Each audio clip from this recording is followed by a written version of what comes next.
Hello, welcome to the sideboard at GP New Jersey. I'm Nick Miller alongside Tom Ross and Brad Nelson. How are you guys doing today? What's up, Nick? You doing good? Pretty good.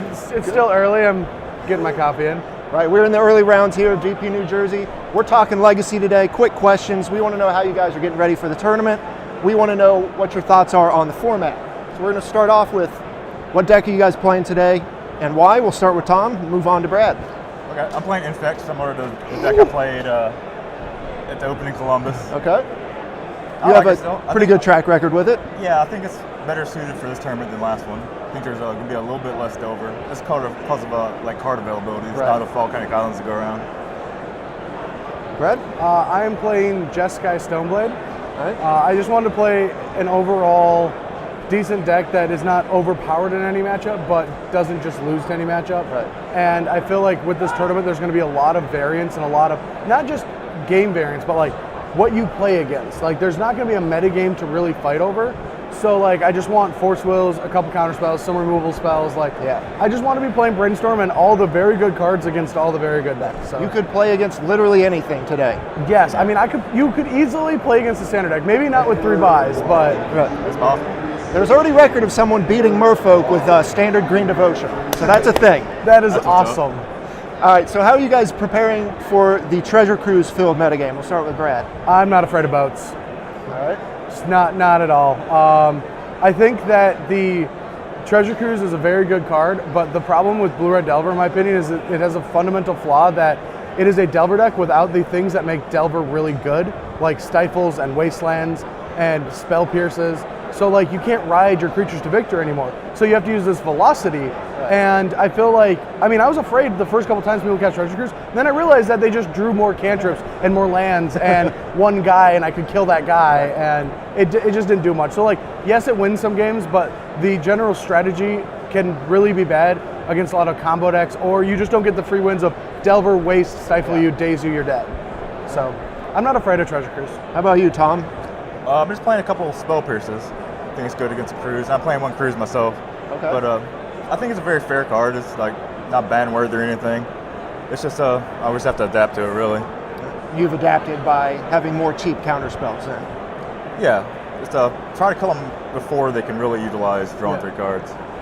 One more quick thing about Treasure Cruise. I honestly believe that Treasure Cruise is one of the self-hate cards that is going to correct this format. Mm-hmm. Like it's just going to cannibalize Delver decks because it's really good in the Delver mirrors, but the combo decks now, like because they're fighting each other with these really good card advantage spells, the combo decks don't have to fight Delver against all of those difficult cards that they have. So sure, Brainstorms aren't as complex as they used to be when Treasure Cruise is involved, but I think combo now gets another chance to shine in this metagame where it was being literally stifled to death. Yeah. GP New Jersey is huge. There's like more than 4,000 players here. Does a tournament of that magnitude adjust how you prepare for a tournament or go into a tournament? I think you want to play a deck that can beat or have a reasonable chance against anything. There's no telling what you can play against. Yeah, it's pretty much play something that not really metagame specific. It's something you're strong with, something that has game against everything. Yeah, and personally, like, where if a GP of a normal size, I would just be 100% to go to it, and like this one I had to actually debate, maybe just spend the weekend on my couch, watch this like unfold, but I ended up coming and I just decided to do the same thing, play a deck that is not metagamed for like an open or an invitational or even Magic Online. All week I tried metagaming and it was failing, and at the end I was like, you know what, I just want a ton of blue cards and a ton of Force Wills and I'm just gonna see what happens. Got to be part of history here at GP New Jersey. What is the best Delver deck? I heard you rant about the Blue-Red Delver deck and how it doesn't, it doesn't have what the old Delver decks have. Do you think it is still the best Delver deck, or is there a better one? No, it is the best Delver deck because the way that all the Delver decks are functioning and fighting each other, it does it best. It's the best Treasure Cruise deck. Now, I'm not good enough at this format to just have all the answers right now, but I do feel that maybe like a Jeskai Delver deck that goes back to how it used to play might be good against the field, but not against Blue-Red Delver. And so, I mean, it's just a give or take. Like, Treasure Cruise enabled more diversity in the format, but we just have to unfold it, right? Like, we have to find it. We just haven't evolved the format yet. It gave us a shakeup, and we're all just kind of clenching to what is first new. But as this tournament evolves and then coming into open into Invitational. By the Invitational, we will have a new Legacy metagame. I can assure you that new things will be developed. Okay. What about you, Tom? You pretty much said it all. I think, yeah, Blue-Red Delver is the best Delver deck we've found right now. But yeah, it's definitely the best Treasure Cruise deck. I don't know, it's just putting up the results better than the other Delver variants. So I had to go with it. All right. Getting away from blue spells and Delver, what is the best non-blue deck in Legacy? Tom? Non-blue deck. I don't know. Death Tax is pretty good. I like Jund a lot. I was very close to playing Jund. Okay. I think it's a deck that beats up on the fair decks, and there's a lot of that going around right now. But I'd probably have to pick Jund. Pick what? Jund. Yeah, I actually think that Death and Tax is the best for this weekend, and Jund is probably the best following out all the opens and stuff. Because like the thing about this tournament is I do feel like there's just going to be way more variance, and also like I like to say the term cream rises. Like all the SCG grinders that know Legacy usually are at 5-0 at the opens by round 5. But I can guarantee you at 5-0 here, I'm not going to see them, you know, like that's just not going to be a thing. So I think Death and Taxes is a much better deck at fighting variance, and Jund is super powerful at fighting what we consider consistent Brainstorm, Delver, Stoneblade decks that the opens are, you know, have so many of. And Jund probably is the best deck for next weekend. I think it's very well positioned for the opens. All right. Opening things up a bit here, or possibly tightening them, if you could ban or unban one card in the Legacy format, what would you do? I like to play with Necropotence myself. Oh yeah? Yeah. Or I don't know, Earthcraft or something. Flash. I'd like to see Flash. I think Flash Hulk would be a fair deck. Now we saw what happened last time Flash was at a GP. Yeah, if that's the case, then Stoneforge Mystic, you are out of here because you have won like every GP. No, Flash seems fair. Honestly, my answer is plead the fifth because I always keep saying, oh wait, this card's good, is this legal? And Todd's like, no, that is not legal. How could you ever believe that this card was legal? I'm like, why is no one Stoneforged for Skull Clamp? Like, why is this not a thing? So I don't really know what's legal or not legal. I just play what they tell me to. Yeah, guess no one's thought of it. Yep. All right. Treasure Cruise or Dig Through Time? Where do you fall on the spectrum here?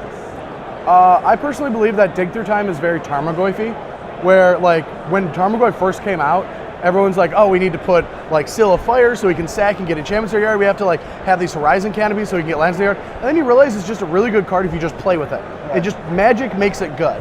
And that's kind of what Dig Through Time feels like. Interaction. If the game is going away I don't want it, I just pitch that to my force instead. But if the game is going where I can resolve it, I can pitch something else, fill up my graveyard, Dig Through Time, find 2 more answers. And Treasure Cruise feels like a very volatile, all-in, like I have to play a bunch of probes, ponders. I have to warp my deck to play this card. And I don't like doing that to decks. Like I really think that Blue-Red Delver is a very good deck, but it is not a great deck. And I think we're going to see it this weekend. I think just by sheer numbers, 1 or 2 are going to make top 8.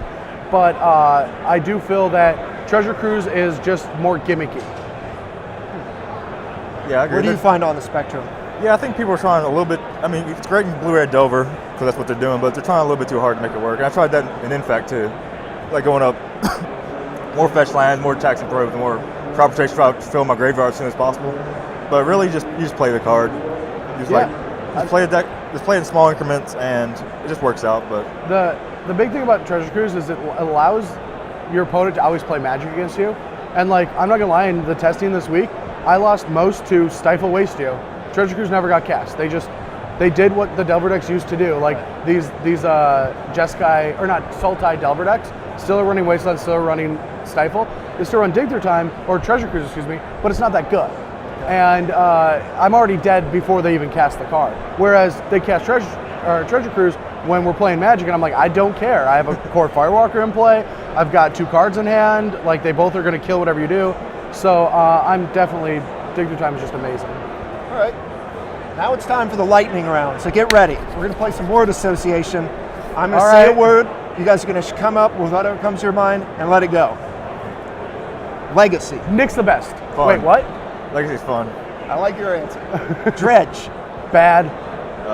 Graveyard. Fetch. Mean Girls. Happened. Of course. All it right. happened. All right. Terminus.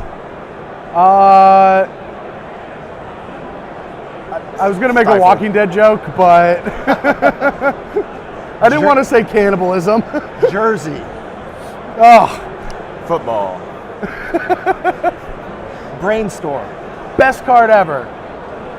Notion Thief. Sorry, that was my real answer. 3. What did you say? 3. Tom Ross. The best of all time. He is the one and only GOAT. Boss. There you have it. Thank you guys for sitting down with me here on the sideboard, picking your brains about the Legacy format. Have fun today. Good luck. Stay tuned all weekend long for all the coverage here at Grand Prix New Jersey.